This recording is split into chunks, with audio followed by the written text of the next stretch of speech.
nanjye nzaba umugabo. Leta Zunze Ubumwe za Amerika ni igihugu kidafite inkomoko izwi habe namba, ahubwo ni igihugu cyajemo abimukira gusa barakibumba barakirema bakigira igihangage ku isi. Kugira ngo ubyumve, igihugu cy'u Rwanda ubwacyo ni igihugu cyakomotse kuri Gihanga Ngoma Ijana. Arakirwanira agihereza Akanyarwanda Gahima, nawe agihereza Rumeza, Rumeza agihereza Yuhi wa Mbere Musindi. Nyuma yaho Yuhi wa Mbere Musindi agihereza Rumeza wa kabiri, birakomeza bigera kuri Nyarume, na Nyarume agihereza Rubanda. Urabyumva rero ko inkomoko y'iki gihugu cyacu cy'u Rwanda ari kuri Gihanga Ngoma Ijana. Wenda iby'igihugu cyacu cy'u Rwanda twazabigarukaho mu bindi biganiro. Gusa reka twivugire kuri Leta Zunze Ubumwe za Amerika. Izi Leta Zunze Ubumwe za Amerika ni leta zigera kuri 50 ziyoborwa kimwe, ariko zifite abandi bayobozi bayobora utu tureta dutoya, ariko bose bagendera munsi y'umurongo w'umuyobozi w'igihugu mukuru, ariwe uba witwa Perezida wa Leta Zunze Ubumwe za Amerika, USA. Kuri uyu munsi hari umuntu tumaze twese kumenyera nka Joe Biden. Uramwibutse nawe? Simbizi niba warigeze umwumvaho cyangwa se ari ubwa mbere. Gusa amazina ye yose yitwa Joseph Robinette Biden Jr. Niyo mazina ye yuzuye. Akaba yarabaye Vice Perezida wa 47 wa Leta Zunze Ubumwe za Amerika. Icyo gihe umwirabura rukumbi Barack Obama wayoboye Leta Zunze Ubumwe za Amerika yari Perezida wa Amerika. Kuva mu mwaka w'2009 kugeza mu mwaka w'2017. Mbere yuko aba Vice Perezida we yari amaze imyaka 36 ari umusenateri, kuko yagiye kuri uwo mwanya w'ubusenateri mu mwaka w'1973. Icyo gihe Joe Biden cyangwa se Joseph Robinette Biden Jr. yarakiri umusore. Ni umugabo w'umunyabigwi ushobora guhindura amateka ya Amerika mu gihe gito gishoboka. Ikibazo ni kimwe, ese uyu mugabo ni muntu ki? Yabayeho ubuhe buzima, avugwa gute mu bitangazamakuru? Reka twivugire kuri ibyo. Nitwa Shalom niyo muvunyi ngo haye ikaze. Ndagusaba akantu kamwe gusa, nuko kwibutsa gukanda subscribe kugira ngo utazacikwa n'ibiganiro tugenda tugutegurira buri munsi. Wigireho ni ikiganiro cya Trustware TV gitegurwa na Trustware Studio. Joseph Robinette Biden Jr. cyangwa se Joe Biden yavutse ku tariki ya 20 Ugushyingo mu mwaka w'1942. Avukira i Sancraton, Pennsylvania muri Leta Zunze Ubumwe za Amerika.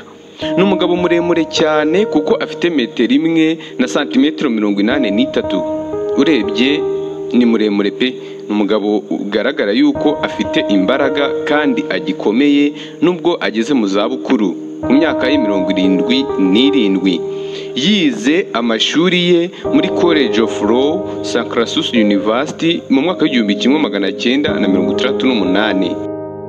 Uyu Biden kandi ni umuntu wamenyekanye cyane mu gihe cyo kwiyamamaza, kubera yuko yatangiye kwiyamamaza bwa mbere ahagana mu 1973.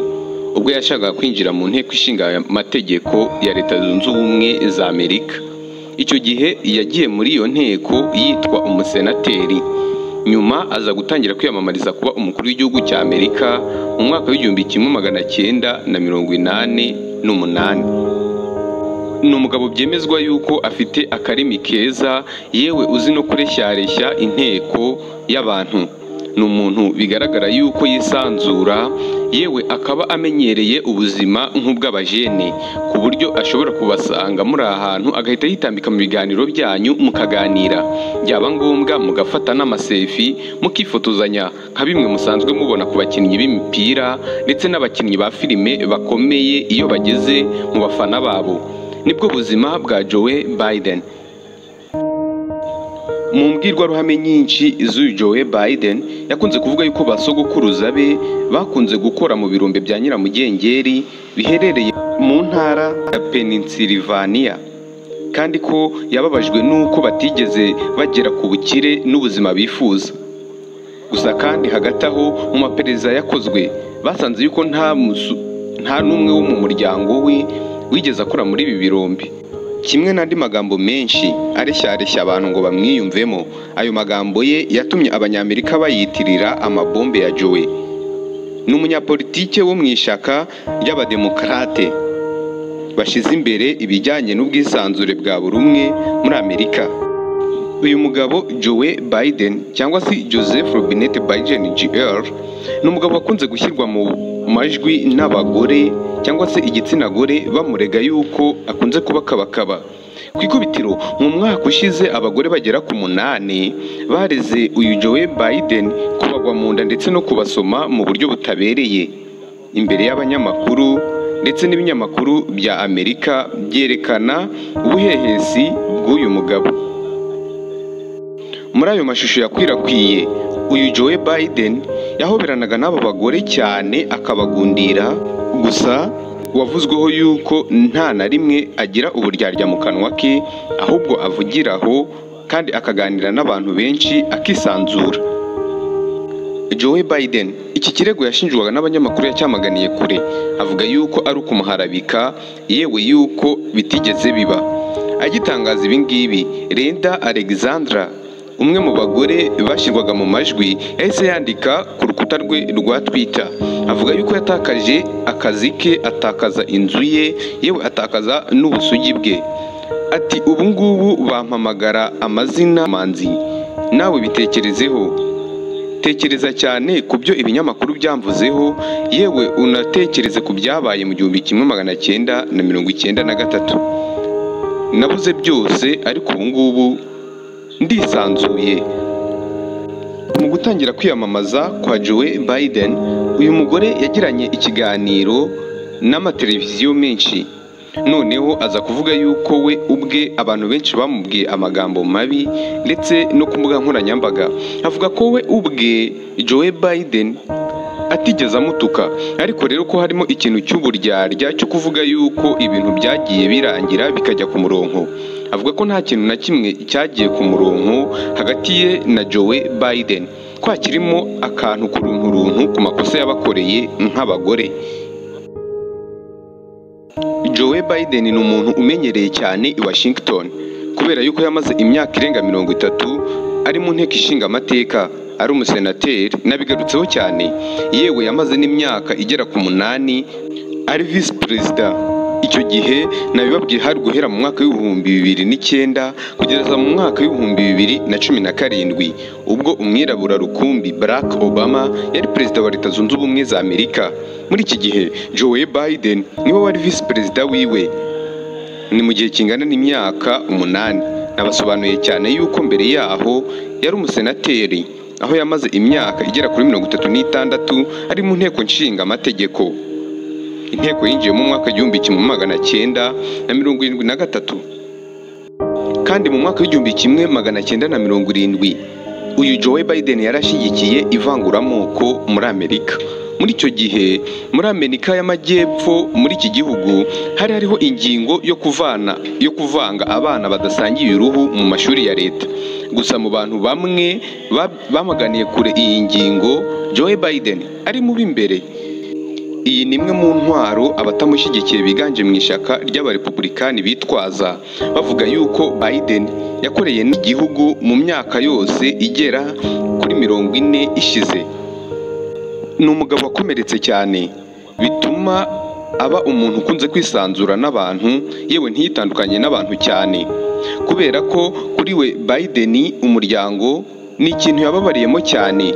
Mu gihe yari amaze gutorwa nk'umusenateri agiye kwinjira mu nteko nshinga amategeko ya Amerika, umugore we witwaga Neira ndetse n'umukobwa we witwaga Naomi bapfiriye rimwe mu mpanuka y'imodoka. Abahungu biwe babiri nabo, Bor na Hunter, barakomereka cyane. Wa muhungu we nakubwiye witwa Bo, uramwibuka, yaje kwicwa nawe n'ikibyimba cyo mu bwonko ejo bundi mu mwaka w'2016. Yapfuye afite imyaka 46. Uku kubura abo mu muryango we benshi kandi bakiri bato, yewe nawe akibakeneye, byatumye abanyamerika benshi bamwiyumvamo, babona ko nubwo ari umunyapolitiki ukomeye cyane kandi w'umuherwe, nawe yagerwaho n'ibindi biza nk'iby'abantu bose, akaba yapfusha, yewe bakanajya hafi gushira.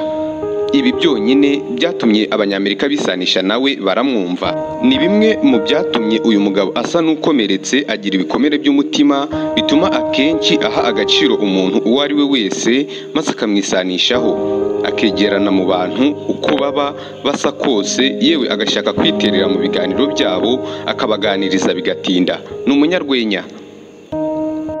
Nari nakubwiye abahungu babiri, Bo ndetse na Hunter. Ibya Bo twabivuze hejuru. Noneho Hunter we yaje kuba umusirikare, noneho ajya mu gisirikare, baza kumupima basanga anywa urumogi rukabije. Nyuma baza kumwirukana mu gisirikare kubera urumogi. Nyuma yaje kuba umwe mu bacamanza bo ku rwego rwo hejuru muri Amerika. Nyuma nabwo yaje gutandukana n'umugore we, umugore we amushinja kunywa ibiyobyabwenge byinshi, inzoga ndetse n'itabi, kurara mu tubare ndetse no kurara mu ndaya. Ibi bituma umugore we wa mbere yahukana aramusiga. Uyu muhungu we kandi yaje kuregwa ibyaha byinshi birimo ibya ruswa, yewe hariho niyo yahaye umushinwakazi. Iyi mikorere ya Hunter, umuhungu wa Joe Biden, ni imwe mu yakomye mu nkokora imigambi ya se ku banyamerika, kuko bamubonaga mu yindi shusho itandukanye n'imico ya se nka Joe Biden. Joe Biden nk'umunyapolitike kandi ni umuntu ufite uburambe muri politike mpuzamahanga. Azi cyane ibijyanye n'imigenderanire mpuzamahanga, yewe no gushaka inshuti, kwikundisha ku bihugu bitandukanye, yewe no gukemura ibibazo bitandukanye. Mu mwaka w'1991 yahakanye itegeko ryo kwigumura ku ngabo mu ntambara yo mu kigombe cy'Abarabu, ariko mu mwaka w'2003 yaje kwemeza itegeko ryo gutera Iraki. Ariko nyuma yaho gatoya yaje kunegura Amerika mu ruhare rwayo muri icyo gihugu cya Iraki. Birumvikana n'umunyapolitike w'umuhanga cyane. Muribuka ibyo nigeze kubabwira kuri Operation Neptune Spear, imwe yahitanye igihangaje Osama bin Laden. Nk'umuntu rero wari usanzwe ahorana amakenga, niwe wagiriye inama Obama, kuko yari icyegera cye, yari vice perezida wiwe, maze yohereza ingabo zitageze kuri 70 mu gitero cyahitanye Osama bin Laden, kigahabwa izina ryitwa Neptune Spear.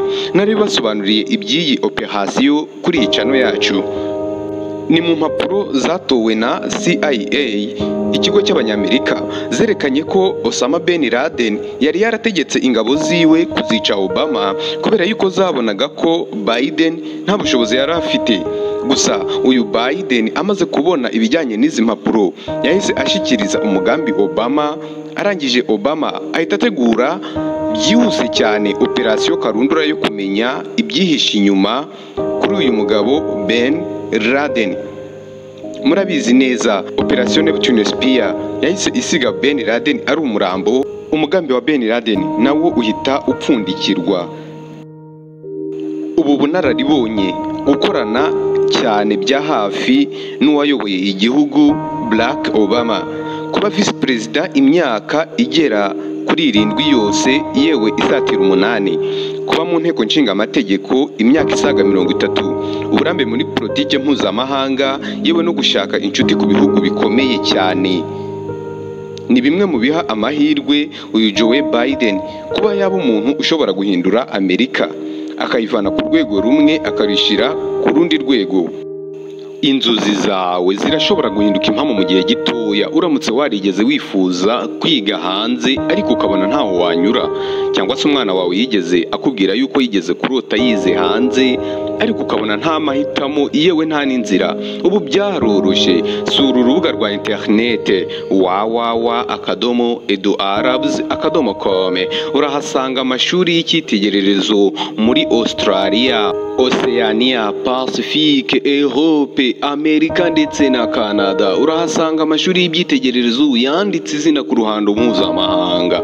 Urahasanga telefone zacu, waduhamagara ndetse no kuri WhatsApp watwandikira. Ibyo byose urabisanga kuri www.eduarabs.com. Umara kuhagera uhindura ururimi rwawe urushyire mu rurimi wifuza. Ushobora kubibona mu rurimi rw'Igifaransa, Icyongereza ndetse n'Icyarabu. Ntugacikwe n'aya mahirwe. Eduarabs, ishingiro ry'inzozi zanjye narose kera.